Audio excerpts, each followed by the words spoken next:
Hey, welcome everybody back to Comedy and Crumpets. Thank you for joining us. If you're joining us again, my name is Dylan Mandlsohn, and right next to me is Pat Treuer, coming to you all the way from the mountains of Colorado. And of course, I'm coming to you from Canada, Toronto. And if this is your first time, we'd love to hear from you. We'd love to hear any thoughts or comments that you have along the way.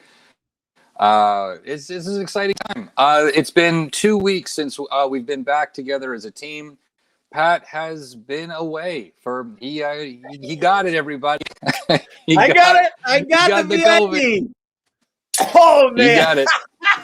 An aptly timed cough right there. Yeah. And still have some remnants. I'm all clear though. Yeah, I had COVID. I got it, and I started getting a fever one night, and I was like, oh, that's like, but not a huge one, just a little one. I was like, I don't know what's going on. And then certainly enough, I was like, I should probably get tested. And that came back positive, and everything's okay. The sense of taste and smell were dampened, but not lost. And from a pain standpoint, what's that? I'm gonna kind of go through this in sections here, simply because I'm scared to death of it. Well, just I kind of want to know what it feels so. It's like eating. I don't know if you know Apple. Do you know Applebee's? Do I know Apple? I've eaten at an Applebee's in my lifetime. Yeah. Yeah, bland food, nothing special. You expect it to be great, always disappointing. It's like eating Applebee's 2 days in a row.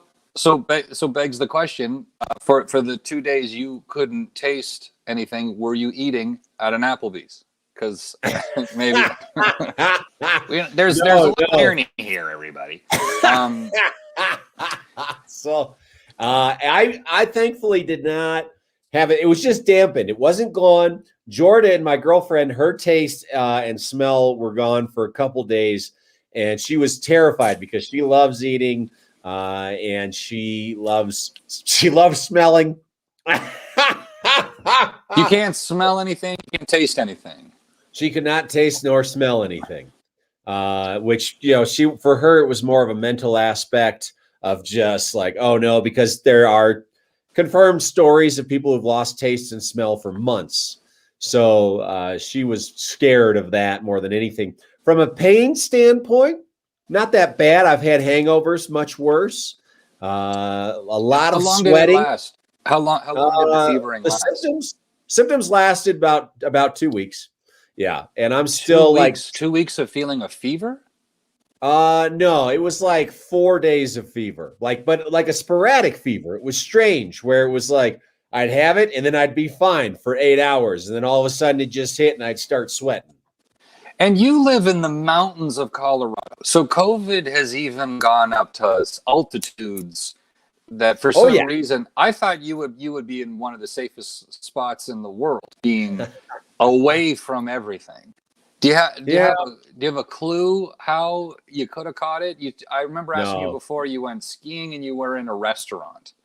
I went to a very small restaurant. I mean, but I don't want to. I really have no idea. I skied 3 days in a row. I was around a lot of people. I was wearing a mask the whole time. Pretty much everyone around me was wearing a mask, but who knows? I could have passed by somebody. I don't know.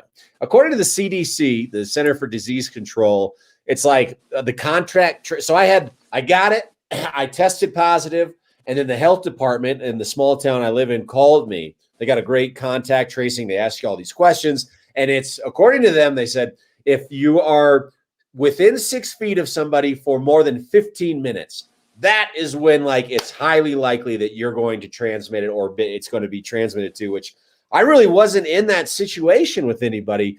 And it's remarkable because I've been dancing around it. We went out for drinks one night with some friends, and we were far away from everybody else, but we sat at the table with the friend and the wife. She's like, hey, I like keeping my mask on at all times. They're like, yeah, that's no problem, whatever. And certainly enough, she tested positive 2 days later. We didn't get it from that. That was like 3 weeks prior to us getting it. And we had multiple friends who have had it now, and we've spent a substantial amount of time with them, eating the same dip that they're eating out of. We didn't get it from them. So I have no clue where it came from. And then, from a feeling standpoint, I actually have never felt better while having it about my ability to protect myself from an intruder, because I don't own a gun. I can barely use a knife to spread butter. But one You thing had a I sign can outside do, that said I've got COVID. yeah, well, one thing I can do is, according to my girlfriend, is breathe on people while I'm sleeping, and I'm really good at it. And so I Wow. was not scared at all. I just put a little sign on the door says I have COVID. Oh, it was incredible. I left the door unlocked. It was felt very liberating. So how do you feel now that you've had it? What's your feeling on getting vaccinated at this point? Oh, I'll double up for sure. Yeah. I mean, I already feel great. I've stopped washing my hands. It's wonderful. Just show like they're just all sooted and everything.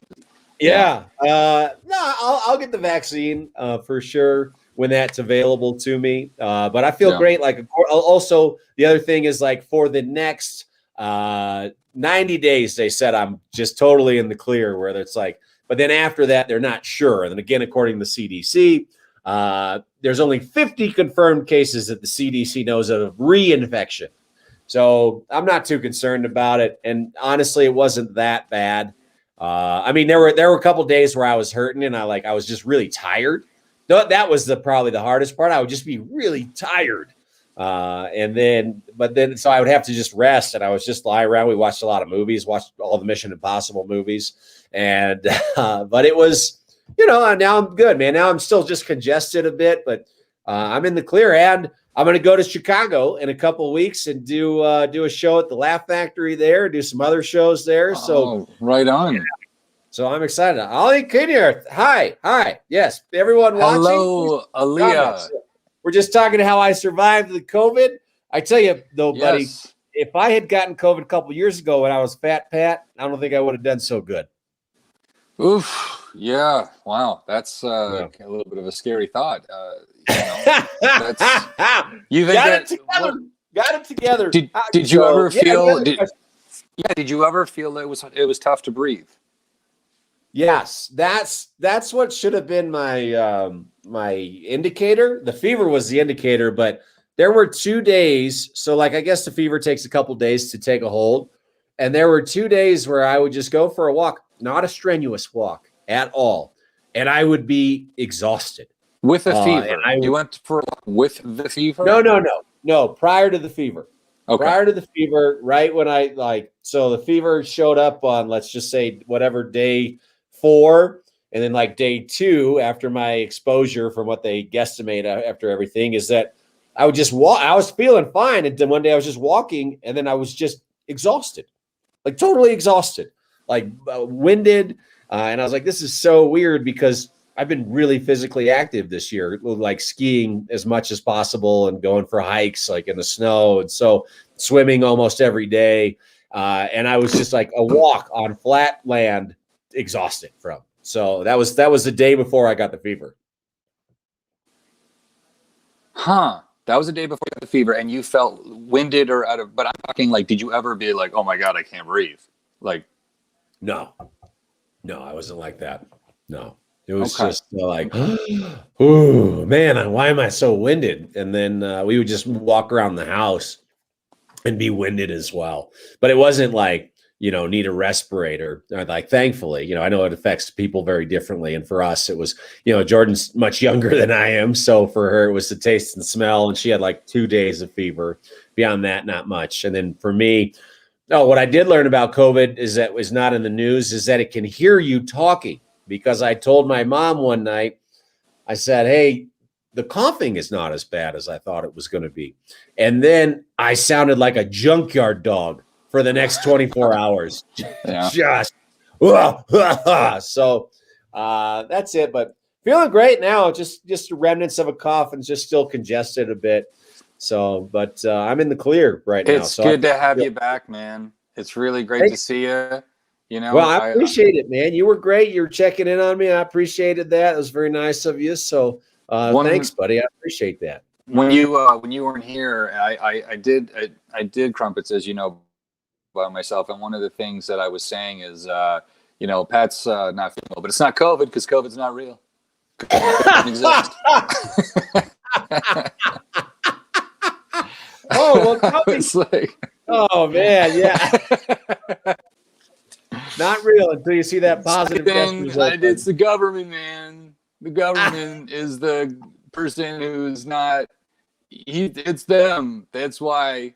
No, it's. I did this thing about real. teach me. I would love to be with an anti-COVID, an anti-masker, just to teach me how to not believe in COVID. I want to learn how to do that. I don't know how to. All the numbers. Just move to Texas or Mississippi. I looked up because I looked online if there were any countries denying COVID, and Tanzania's on the fence.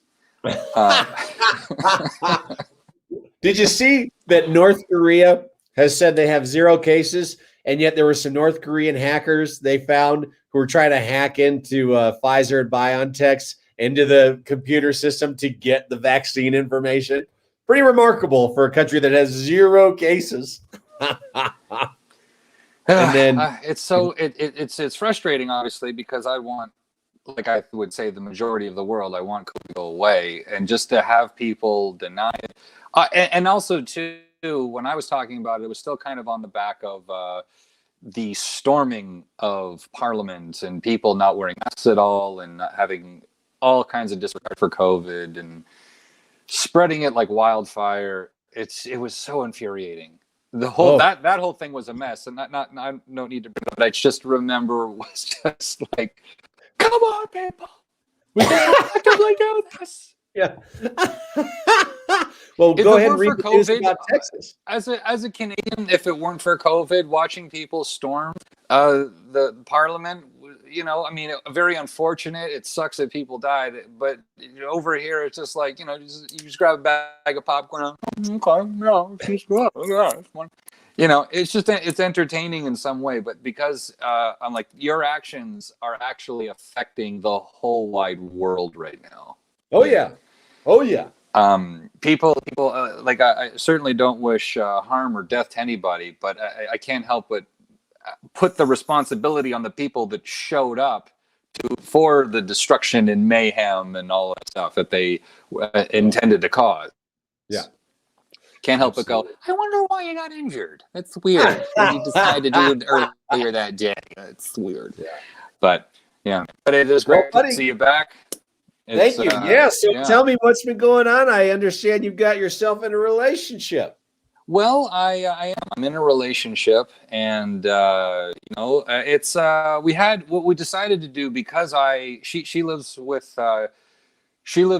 someone who's we call it very vulnerable to COVID, and we haven't been we're very selective on how we see each other, and because I've gone from virtual teaching back to in-school teaching now, we haven't seen each other that often. So we decided to do was put ourselves together for a full weekend. And that was a little turbulent, I gotta tell you. That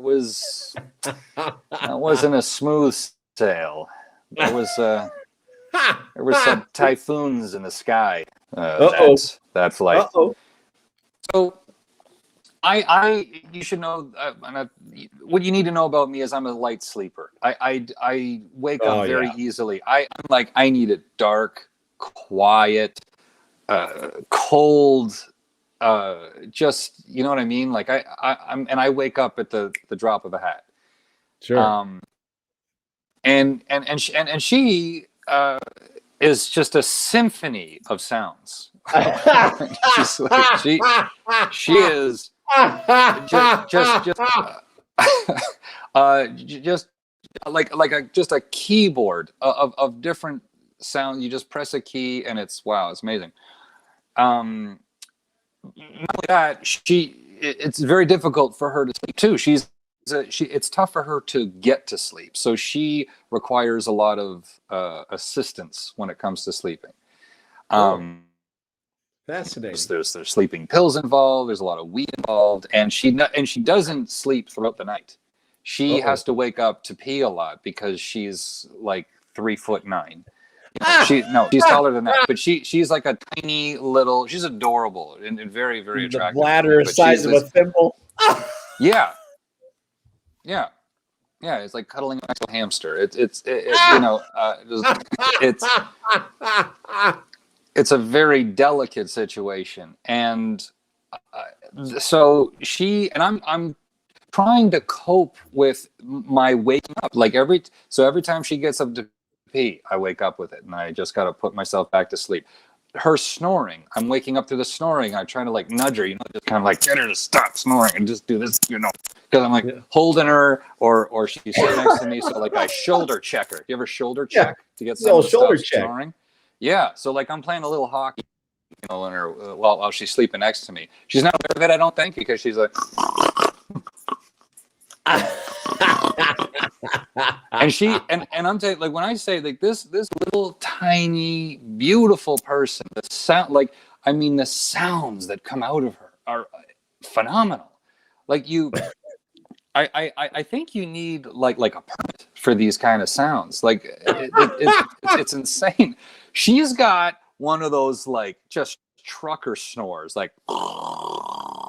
And I'm like, you're joking. Like my eyes just go as wide as I can, and I say out loud, "You're kidding me," and she doesn't hear that. Right. So she does this thing too that I've never heard of before in my life. I literally learned this over the weekend. She does a thing called sleep eating. Have you ever heard of sleep eating? I've heard of it with people who take Ambien. Okay, so. It's exactly what it sounds like, even though she eats in her sleep. She will get up out of bed sleeping. She has done this. So we had snacks all around the bed because I don't care about eating in the room.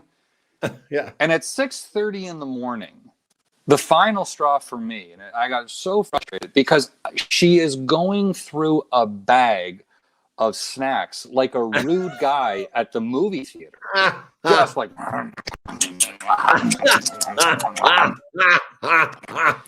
And I wake up and I go, between the weed and the sleeping pills, how are you not sleeping? And she turns to me and she says, "You just woke me up." And I'm like, what?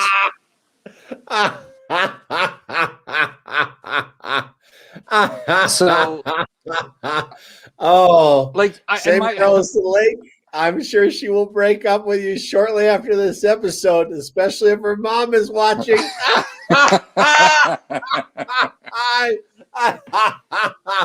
Okay, keep going. So, when she said, "You just woke me up," I thought, I was like, what? She goes, "I'm sleep eating." I'm like, what? She goes, "It's a thing." I'm like, lay off me, I'm starving. I'm like, but I'm starting to think to myself, I have to be, if I don't, in my mind right now, this isn't like a thing yet to me. I'm like, I have to be the most gullible guy in the whole wide world if I believe this right this second. Like, what are you doing? I'm sleeping. I'm sleeping. Hello? Don't wake. You just woke me up. What's your? Can't you? I'm like, you just hammered down a Subway sandwich. But how am I supposed to know you're sleeping? But that's the thing. She's told me that she has not woken up. She's gotten out of bed in the middle of the night, gone over to her fridge and eaten everything out of it, including a gigantic block of cheese. Oh, wow. She puts herself back to bed, wakes up the next day with a terrible stomach ache, having no idea why, goes over to the fridge, opens it, it's completely empty, and she's still confused. So does she eat when she's awake? Yeah, well, that's the thing. Not as much, but I'm like, so, and she's trying to tell this to me. She's explaining this to me as I'm really frustrated. I'm like, are you sleep talking right now? Are you having a sleep conversation with me? This is going to be like, imagine she walks in on me with another woman. Dylan, what are you doing? I'm sleeping. What? I don't understand. Like, you know how important my naps are, babe. And I was having sex. I didn't know because I was I'm sleeping. Why you wake me up? yeah. Oh, geez, what's happened? Oh, what's happened here? Oh gosh, I'm going back to sleep. Yeah. So it was, but then she Google it. It like sleeping is a thing, and so it was very frustrating. I calmed down and realized, okay, so this is an actual thing. So basically, if we ever sleep next to each other again, it's with I'm gonna tie her up, and just I'd recommend you don't do that. with a muzzle. I need to put a muzzle on her face or some sort of mask to capture the snoring. I'm sure that's gonna go great. Yeah. Don't do that. Don't tell your mom that I said not to. And she's awesome. Like I said to her, I said, I got to talk about this on Crumpets. I said, I need your permission to do this. And she said, just, yeah, go ahead. So I was happy about that. That's tough when you got a girl that you like and you're starting to spend time together, and then you have that sleeping and you realize you're very different sleepers. Oh, that's challenging. Oh boy, is that hard. I need my sleep. I don't like being woken up. And I remember I was seeing a girl and we started having sleepovers, and she was like a Japanese traffic guard, just all the time, just moving around, and I couldn't sleep with her next to me. And that was it. I was like, I can't have you sleep over anymore. I can't do it. It's awful. I don't get any sleep. I wake up, I'm in a foul mood because I haven't slept. You're fine. I don't know. You were directing traffic through a 6-way intersection in Tokyo in your sleep. So I don't know what's happening, but I can't do it. So I hope you give it another go. And sounds like I'll give it another go. This was at my place. When I sleep at her place, it's worse because she has this cat that crawls over my face. Oh yeah, and it shits all night long, Pat. Like I'm not even close to joking. In this litter box, and then it digs its claws over its shit to try to mask the smell. And let me tell you how much it doesn't work. The pungentness of this smell, this little creature, it's remarkable. I think it's half elephant. This cat, it has to be. The smell it's so atrocious. I thought it might have shit on my face. Seriously, it's so sobering. The old Toronto steamer. It hits my nose just like whoa. It's relentless. It's not, and she's really great about cleaning it up right away. But there's a moment where it's just like come on, and she locks the cat. The thing, she locks the cat in the room with us. The cat's got nowhere to go. Yeah. So there's a lot. Yeah, I'll tell you. So the sleep. So I haven't slept in a good while. No, but it's all, I guess it's real funny stuff. Well, let's get into some fun facts. It's about that time in the show. Cool. Yes, I do have some fun facts after getting all that off my chest. Appreciate everyone's indulgence here. Fun fact, did you know this? I learned this, that sharp knives are safer than dull knives. Did you know that? I did not know that. Yeah, I'd say that also applies to people. I'll be honest. I think sharp people are much safer than dull ones. Agreed. That's good. Yeah. Thank you kindly. Okay. Great. Yeah. This is an interesting fun fact. Did you know that your hair growth may have to do with your ethnic background? You know that? Now, I'm a Jew, so there's always a little off the top. That's what it is. Okay. Even in hair, we're very shrewd people. We don't let anything. I would say more in the hair than on the head in that case. More in the nose. Yeah, more in the nose. Yeah, more in the nose than on the head. That's right. All right. Whoa, zinger! Yes. Zing! It's So dumb. I'm going on a year. This is a year of no haircut. You're going. Well, you can rock long hair. I can't. I got to keep it short. Otherwise, it gets too froey. I don't dig it. I can see that. Yeah, because you're halfway back. See, I still have a little bit up front. You got more. You're like I'm not there yet. You got the perfect McConaughey. You're working that's doing all right that's for all me right. right here. That's right. I look like Matthew McConaughey's underdeveloped brother who eats beehives for breakfast. That's right. I'm doing good up here in the mountains of Colorado. Man, he's so cool. Yeah. God, I think that guy might be cool for a second. He might be allergic to being a nerd, you know? I want to hang out with him so bad. Just talk about hair. Who doesn't? That guy, he's got such a laid-back, smooth voice. What you want to talk about? I'll talk about anything. Go on. You bring up the subject, I can do it. Yeah. All right, buddy, let's do it. I'm like, I want to tell my deep, dark secrets. Be like, all right, what do you think?